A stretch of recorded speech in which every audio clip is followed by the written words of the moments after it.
Well, it's almost Thanksgiving time, and that means turkey. And when I think about turkeys, I think about another thing that's associated with Thanksgiving dinner: corn. Children of the Corn to be specific, and I thought that it was high time to rank that franchise up and talk about this long-running series. There were 11 entries in total, and it's funny because they followed a pretty standard numbering system for a while, and then just decided to call themselves whatever they wanted to, which I suppose makes sense because they're not really linked up anyway.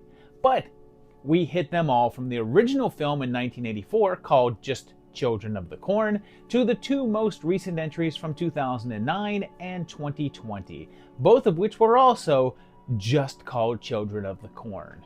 So I sent out that roster to my patrons and they ranked them all up. And these guys answered the call. 24 people in total, including me. So that means that the best possible score would be 24 points if everyone voted for the same film in number one.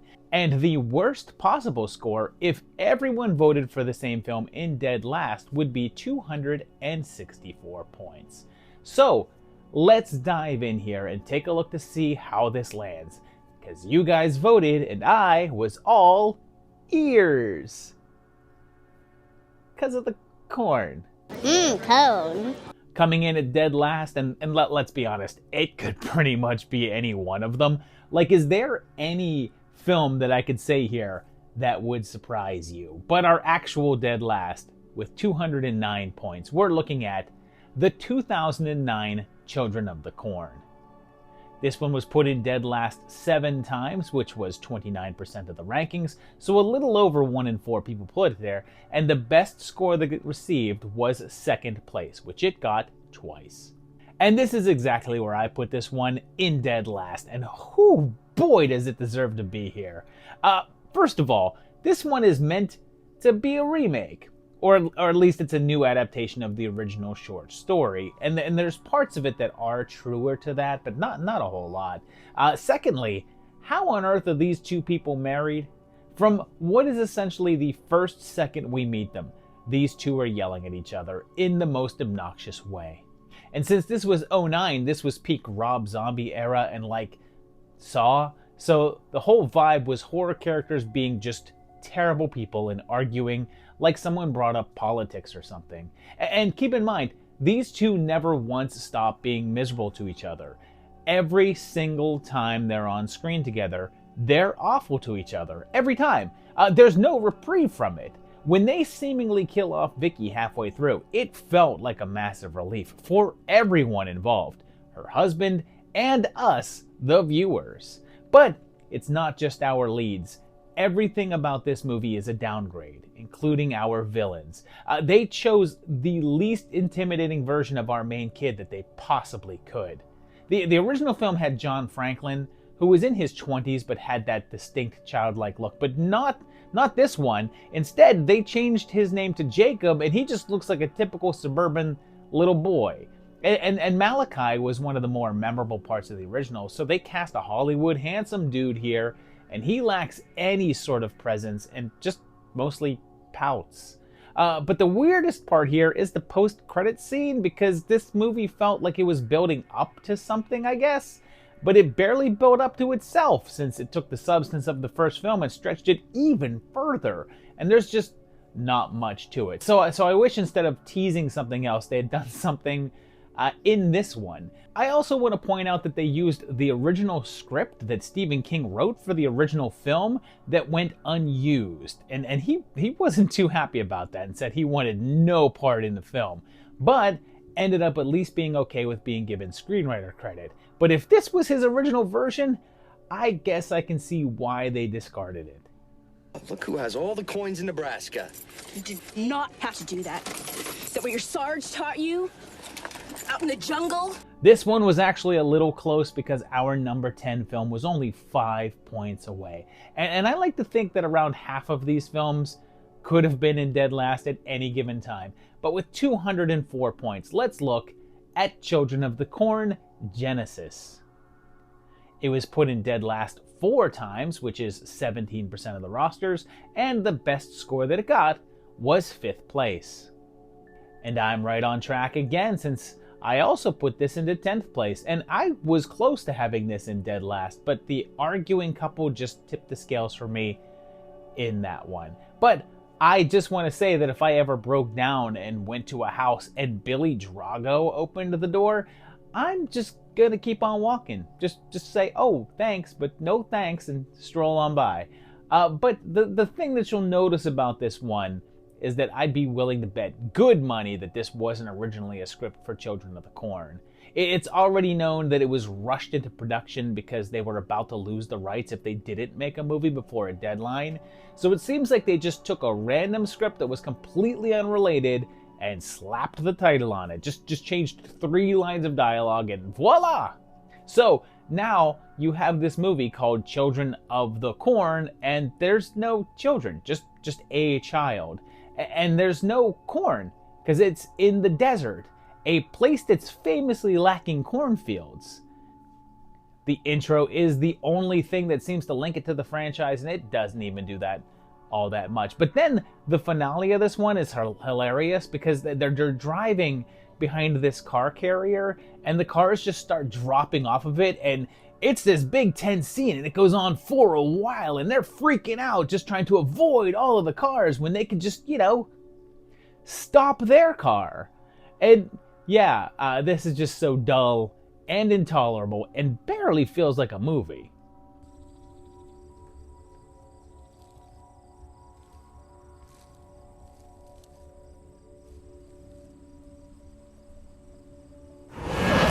Heading into the single digits now, and our number 9 film didn't have too big of a drop since it went down to 193 points, a decrease of 11.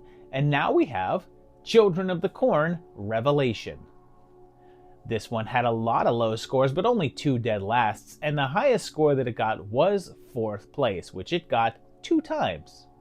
And would you look at that, I also had this one in 9th place, so my list is looking a lot like the consensus. But the problem is I couldn't even remember which one this was. I had to go look it up and look at the details because it was so bland and forgettable that it barely exists in my brain. And keep in mind that this is 7 films into it. At this point of the series, it really does feel like they've run out of steam and don't even know what to do with it. Which is weird because they only have the constraints of killer kids and corn, and they could literally do anything else with the concept and call it Children of the Corn. But they all just end up doing the same stuff over and over again. And this one's very much just spinning its wheels and just redoing what the others already have. Oddly, to me, this one feels almost identical to Part 4, which I'm not that big of a fan of, so this isn't winning me over. How many of these movies are they going to do with the whole concept of the kid who someone suddenly notices never ages? And why aren't these kids important to the cult in any of the other film? It's just every film has this new mysterious kid that's the head of the cult that none of the others bothered to mention. And that ending with the CG corn, it's just such a big step down from anything else and doesn't have Naomi Watts to help make it more tolerable.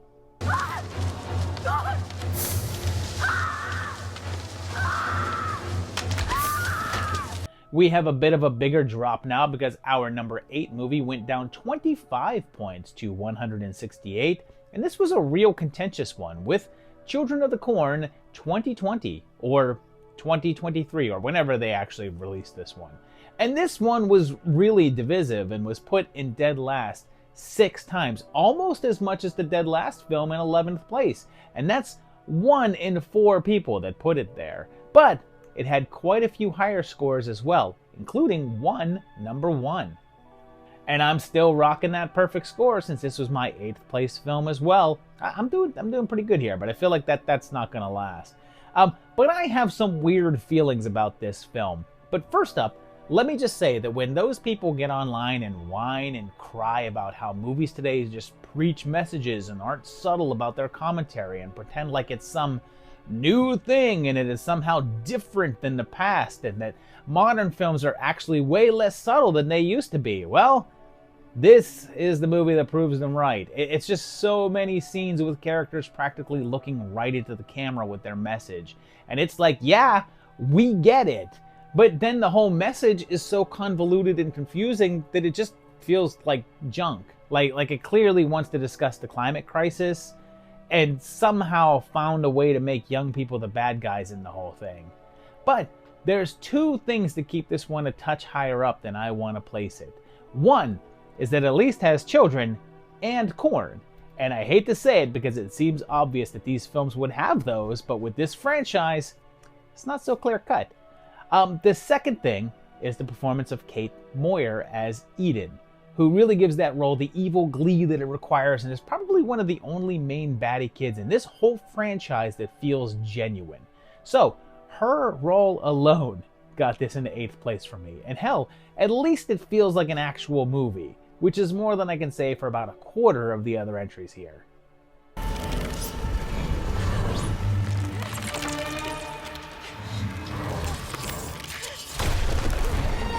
It's time for lucky number 7 here, and this was another kind of close one since it's only a drop of 5 points to 163. And here's where we have Children of the Corn, Runaway.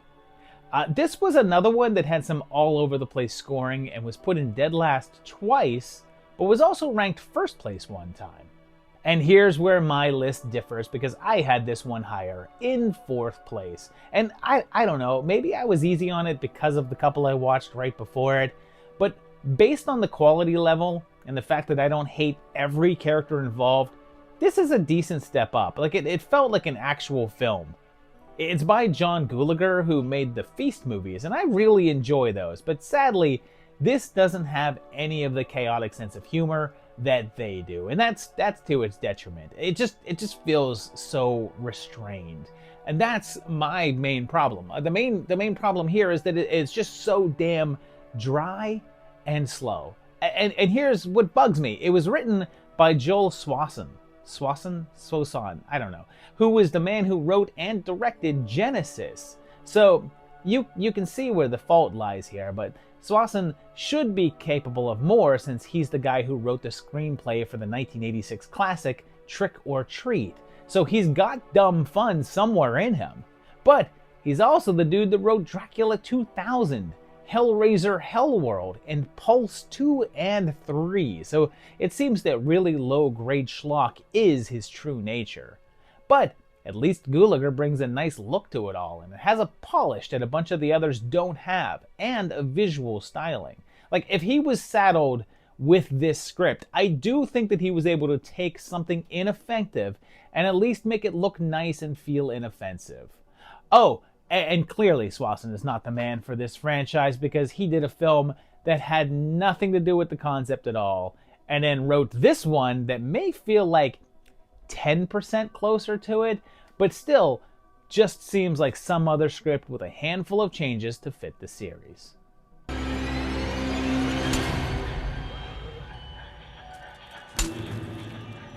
It's time for our dead center film, since we're at number 6 and there's 5 above it and 5 below, and it was also a close call since it only drops 4 points to 159, and it's appropriate it's number 6 since it's Children of the Corn 666, Isaac's Return. Oh, and this one also got 2 dead last votes and no first place nods, but it did get put into 2nd place twice. And I'm back on track since this was also my number 6 film, which it only felt right. And this is from a really weird time in horror, 1999. It was that post-Scream and pre-Saw era, and this one didn't necessarily feel like it fit in with any of what was going on. It's still rocking that 90s look though, with the hairstyle and outfits and the glossy sheen to everything. And it's funny because this one brings back Isaac from the first film. So it's one of the only ones to have a direct tie to continuity.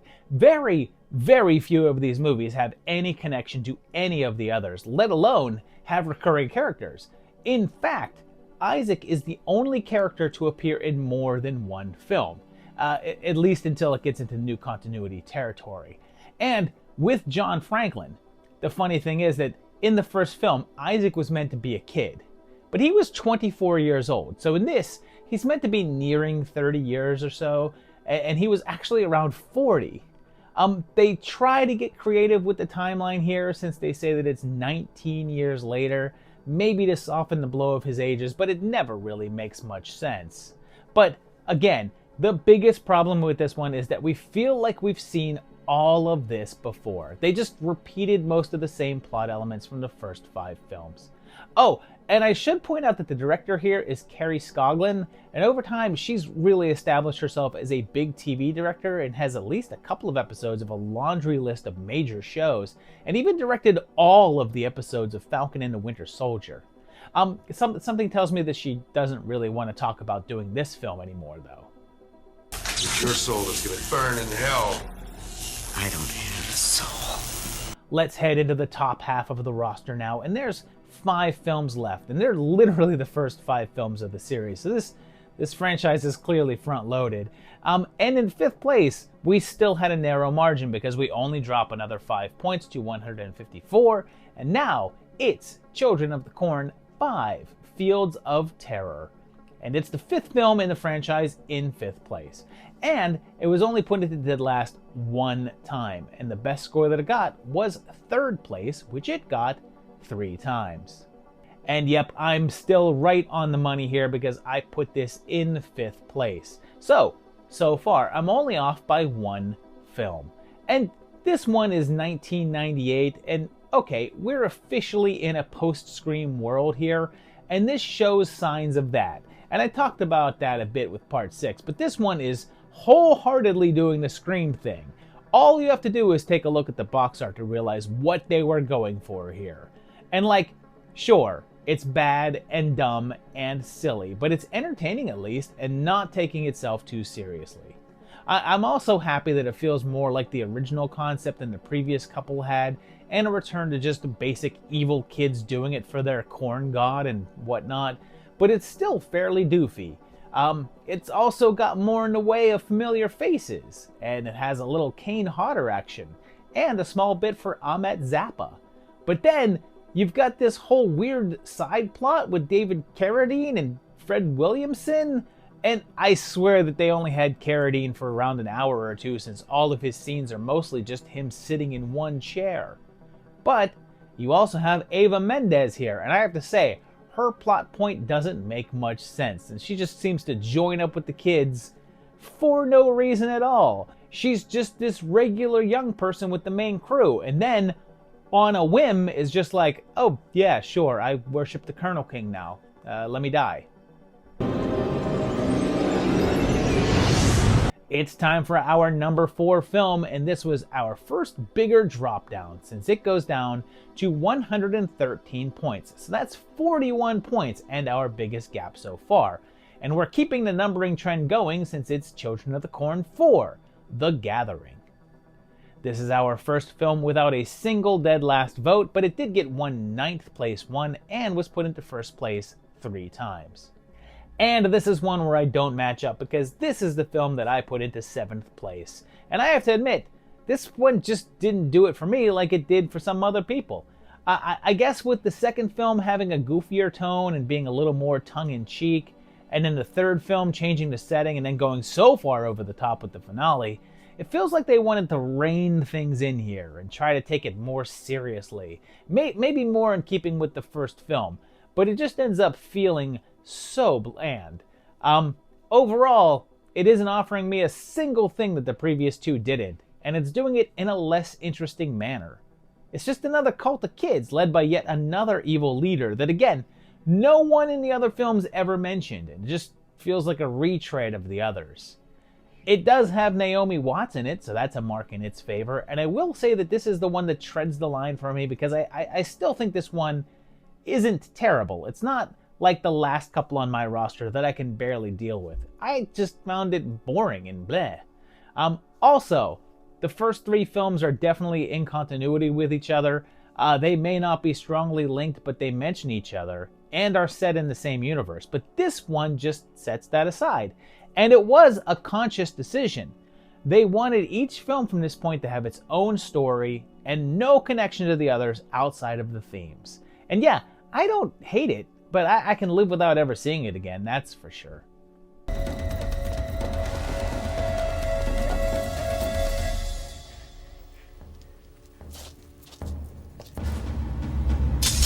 Top 3 time, and our number 3 movie had another decent drop, down to 113, and that's 27 points. And we're breaking our number thing because our number 3 movie is Children of the Corn 2: The Final Sacrifice. And this one also doesn't get any dead lasts, but it got one number 9 placement, and it was also put into first place twice. And I have this one ever so slightly higher since I put it in second place. And this is trash, but it's actually fun trash. The kids smear something that looks like poop up on the wall, and the guy's first instinct is to touch it and smell it? And what is this dad's son and life that they can just sort of stop and stay in this weird town for however long and investigate? They just stop over here at random and something seems off, so they're like, well, let's just stay here for an unspecified amount of time. Does the kid have school? Do they not have pets? No commitments? They can just crash there? And it's clear that the movie knows what it is when the old lady calls out, "What a world," when getting crushed by a house. What a world! What a world! But I do like that it ramps things up and just goes more ridiculous so quickly instead of just trying to imitate what the first film did and wasn't afraid to take chances. And let's talk about that title. It throws me off that it's part 2 and they call it The Final Sacrifice. And I know that they weren't like, this is the end of the saga, but that title sure makes it sound like it. Like, I feel like parts 4 or 5 should have been The Final Sacrifice. I'll also point out that this was 1992. It was that weird area in the world of horror that was post-slasher, post-Freddy, post-80s, and the genre just didn't know what it was going to be yet, and this film reeks of that time frame. It doesn't feel 80s, and it's not yet the 90s wave, and I'll admit that I do have a weird nostalgia for this era of straight-to-video stuff, which is clearly not good, but also just dumb fun. Plus, that old lady in a wheelchair death is an all-timer. 65. Yeah!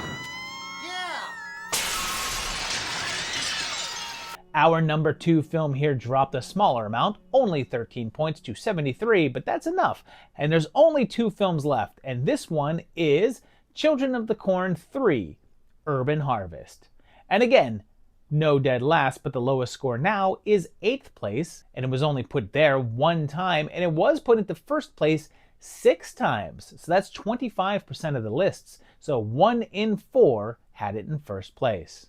And this was the film that I put into first place, and yeah, out of this list of movies that, well, aren't great, this is the most enjoyment that I had. And it's funny, because it's called Urban Harvest, and it looks like they're moving to the big city, which could open up a whole other avenue of storylines, but then there's very little that feels different than the other two. It's a big suburban-looking house, and the school just looks like a regular school that could be straight out of the first or second film. But then, I guess that they have a handful of black characters and include a basketball scene, so you know, urban.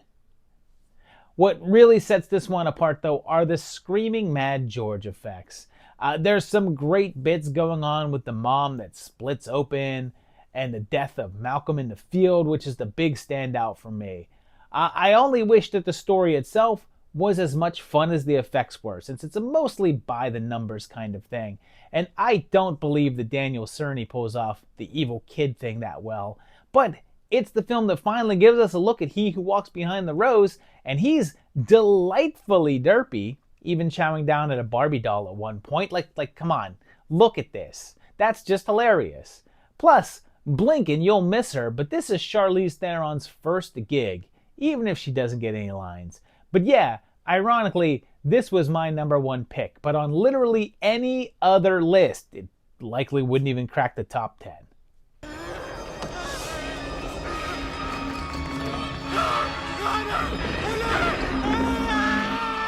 And that leaves our number 1 movie, the only one left, a movie that dropped down 11 points to 62, and now it's the 1984 Children of the Corn.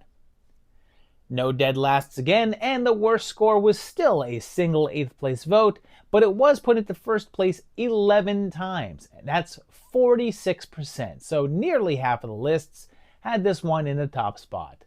And I actually had this one in third place. And yeah, I've never really been that into this film. I don't hate it. I think it's fine. It's very clear that it was a short film that was stretched out to full length, and they didn't add much to the story. It's basically just the short story, padded out. Now, again, we may have dodged a bullet because Stephen King did the first pass of the script, and George Goldsmith, the guy actually credited with the screenplay, said King's version started with a half hour of the couple arguing in the car. So yeah, it seems like the 2009 version was that script. So he created the characters of Job and Sarah to add to it. And you know, it's funny because I remember people being really creeped out by Malachi for a long time. But now when I watch it, he may be one of the top reasons I'm not that into it. He just screams Outlander over and over and over again. And it gets a bit grating. And by bit, I mean a lot. I'll also point out that they offered the film to Sam Raimi not long after the success of The Evil Dead, but he wanted more time to prep, and they didn't want to give it to him. But I will say that the thing that this one does that very few of the others do is capture that rural vibe. This movie feels very farmy, very small town, and again, I'll say that the title is Children of the Corn, so I expect to see some children and some corn, a memo that about half of the films in this roster didn't receive. But this one did. It got the memo. There's a bunch of children, and lots of corn. So yeah, it's number one here, and I may not have put it there, but I'm certainly okay with it being there. Although I will say that being number one on this list is the equivalent of being the world's tallest little person. Outlander! So there you have it, 11 films about the children of the corn. And come on, let's take a look at this list here. Let's look at this roster. And yeah, I mean, this is pretty close to my actual list. This is probably one of the closest I've come to being dead on in a while. I probably have to take a look to see who's actually been like dead on with their lists 100% of the time. That'd be something interesting for me to take a peek at. But you know, this is how this is. I'm not mad at any of this, but let me know if you are. Let me know if you disagree with what you see here. Let me know what you would have put as number one.